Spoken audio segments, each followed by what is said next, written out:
Welcome back to the Deep Dive. Today, we're taking a focused look at Newmont Corporation, specifically their third quarter 2025 results and what they suggest about the outlook. Our goal here is pretty straightforward. Cut through all the financial jargon in the filings and really understand their strategy. How they do finishing that big portfolio restructuring, are they getting costs under control, and maybe most importantly, what's the story with their balance sheet? It looks radically different. Yeah, these results are definitely more than just standard quarterly earnings. They really signal a big strategic pivot.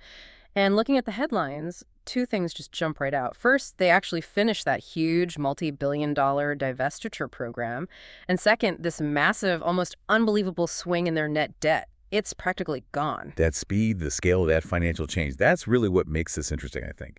Newmont's clearly consolidating, streamlining things, and trying to cash in on these really high gold prices. That's exactly the context. I mean, these results show management executing a pretty tough plan, selling assets while dealing with global inflation and, the usual geopolitical risks you get in global mining. They're focusing the business, and you can see it right there on the balance sheet. Okay, let's start with the money then, the financials. They reported record third quarter free cash flow, $1.6 billion. That's a huge number for just 3 months. It really speaks to the financial momentum they've got right now. And if you look at net income for stockholders, it basically doubled compared to last year. $1.832 billion is Q3 versus $922 million in Q3 2024. That strength throws up on the top line, too. Total sales hit $5.524 billion. That's way up from $4.6 billion last year. Okay, sounds impressive. Strategic genius, maybe. But let me ask the obvious question here. How much of this is, skillful management, and how much is just luck from riding that huge gold price wave? We're talking almost $1,000 an ounce higher. Yeah, that's absolutely the right question to ask, because the main driver for that big revenue jump wasn't really more production, it was the price. Their net realized gold price in Q3 was $3,539 an ounce. Compare that to $2,518 back in Q3 2024. Like you said, nearly $1,000 higher. So yeah, that high gold price acted as a massive, a revenue shield. A revenue shield. I like that term. Because when you peel back the layers a bit, look at the costs, that shield seems to be hiding some pressure underneath, doesn't it? Exactly right. On paper, their total costs applicable to sales, or CAS, went down overall. But that's mostly just an accounting thing because they sold off mines.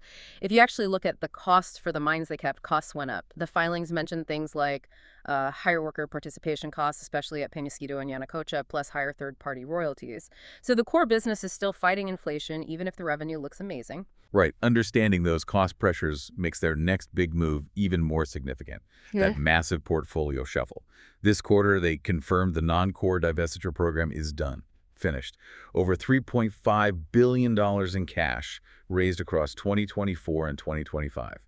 That's a really decisive cleanup. It's a huge win for management, really. They set a massive target after the Newcrest deal to streamline things, and, they delivered. And you can see the value. I mean, look at the gains on the sales. Just the Akiem sale in Ghana brought in a $683 million gain. Eleanor, a $172 million gain. These weren't desperate sales. They were smart cash outs. The Akiem deal, I thought that was particularly clever. They had, $100 million tied up, waiting for the Ghanaian parliament to ratify the lease. So Q3, parliament ratifies it, they get the cash. And at the same time, a $200 million liability they were on the hook for just disappears. That's getting paid while simultaneously erasing a potential cost. Pretty neat. Yeah, that's a nice, clean win. Regulatory hurdle cleared, cash in, liability gone. Now, contrast that with the CC&V sale, Cripple Creek and Victor. That one's, it's not quite as tidy. It kind of shows the hidden risks you can still hold on to, even when you're trying to simplify. Right. They're still waiting on some deferred cash linked to regulatory stuff, Right. like sorting out that Carlton Tunnel issue. But the really big thing is the long-term environmental guarantee.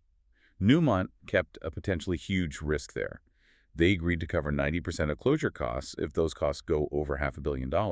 And the filing specifically says there's no cap on their potential future payments. Unlimited liability, basically. Think about that. You pull off a $3.5 billion asset sale program, a huge success, but you walk away from one deal holding a potential environmental cost that could theoretically be anything. That's sometimes the price of simplifying, I guess. Oh, and we should also mention, just for completeness, the coffee project is still listed as held for sale. Okay. So one last piece waiting. Okay, let's shift gears now to maybe the most dramatic change. The balance sheet.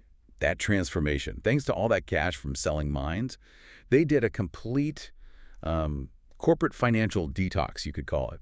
They went from having over $5.3 billion in net debt at the end of 2024 to basically zero, just $12 million net debt by the end of September 2025. Incredible swing. It's really phenomenal financial discipline, isn't it? They took those proceeds and just aggressively paid down debt. They did a $2 billion tender offer, paid off all their 2026 senior notes, plus chunks of other ones. They've essentially wiped out a bunch of future interest payments and totally reshaped their financial risk. And their liquidity now is just immense. Cash on hand was $5.6 billion almost. Plus, they have that $4 billion credit line untouched. So total liquidity, nearly $9.7 billion. It's like they went from having, maxed out credit cards to suddenly holding this huge war chest, enough to make massive strategic moves, or frankly, buy almost any competitor they wanted. And they're putting that strength to work right away in two main ways: continuing to tidy the balance sheet, as we saw, and boosting returns for shareholders. Right, the dividend stayed stable, $1.25 per share quarterly. But the big signal, I think, is the share buyback program. Exactly. The board approved another $3 billion for share repurchases back in July. That's on top of the $3.3 billion they'd already executed from previous programs. That signals two things, really. One, management thinks the stock is cheap. And two, maybe more importantly, they're choosing to give that cash back to owners now rather than immediately plowing that $9.7 billion war chest into giant new projects. And that decision kind of leads us into the next piece. Yeah, that's a perfect transition. With all this financial firepower, how are they actually deploying it in their operations? We saw they updated their 2025 guidance for costs and capital, reflecting some of that discipline. Yeah. The guidance suggests a strong end to the year, Q4 2025. They're targeting production of about 1.4 million ounces, give or take 5%, and they're really focused on keeping costs tight, aiming for costs applicable to sales, CAS, around $1,260 an ounce, and all-in sustaining costs, AISC, at $1,670 an ounce. Oh, let's just pause on AISC for a sec, because that's the really critical number for the industry, isn't it? It captures the true total cost to keep the business running, not just the cost of digging ore out of the ground. Hitting that $670 mark is key for making money, no matter what gold does. Absolutely. And they're getting help hitting those numbers with new production coming online immediately. Ahafo North in Ghana, that's a big deal. Expected to hit commercial production basically by the end of today, October 23rd. That adds new profitable ounces right away with an initial mine life of 13 years, so instant contribution. And meanwhile, they're pushing forward on longer-term value projects, too. Yeah. Like Red Chris in Canada, they're studying a potential underground expansion there. And what's really interesting about Red Chris is the political angle. The Canadian government actually designated that block cave project as a project of national interest. That designation is huge. It usually means things like faster permits, less political hassle, basically government support for a very long-term mine plan. That's valuable. And you've also got those important physical steps, like a Tanami expansion 2, finishing the concrete lining for that incredibly deep 1.5-kilometer production shaft in Q3. Those are the building blocks for getting at future high-grade ore. Oh, and they also noted some short-term grade improvements expected in Q4 from Boddington and Marion, which should help boost the quarterly numbers too. Right, but now we circle back to that strategic tension we talked about, how they're managing those huge deferred assets, particularly in Peru. Yeah, these are those massive, complex projects acquired years ago, sitting on the books with billions in value. Yanacocha, for instance. They're finishing up mining the easily accessible oxide ores, probably this quarter Q4. Now the focus shifts to closure. But crucially, they're still kicking the can down the road on the Yanacocha sulfides expansion. That's got $827 million tied up in assets under construction, just sitting there. And then there's Conga, even bigger carrying value, $890 million, still just in care and maintenance.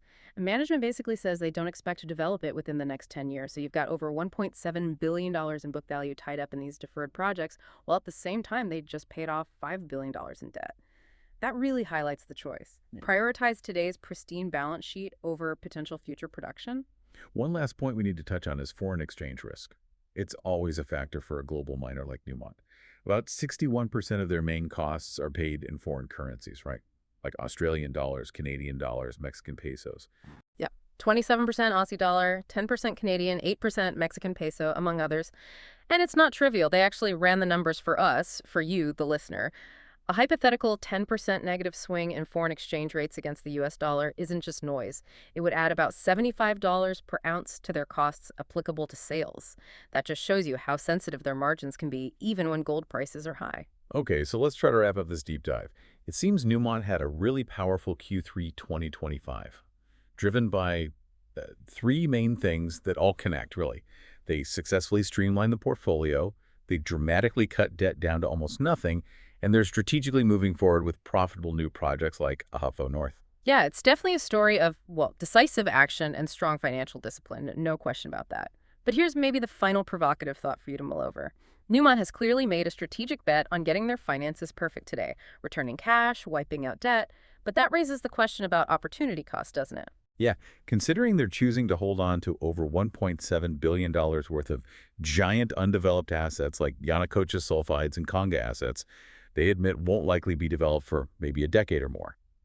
How does that extreme financial caution today fit with maximizing long-term production potential? That's the core tension, I think. This balancing act between optimizing the books right now, selling assets, killing debt versus holding on to and eventually funding that multi-billion-dollar future potential represented by those undeveloped projects. So reflect on that trade-off. When, if ever, should that drive for near-perfect financial health maybe take a backseat to the need to invest heavily in securing the next generation of growth? That's the constant balancing act for every major mining company.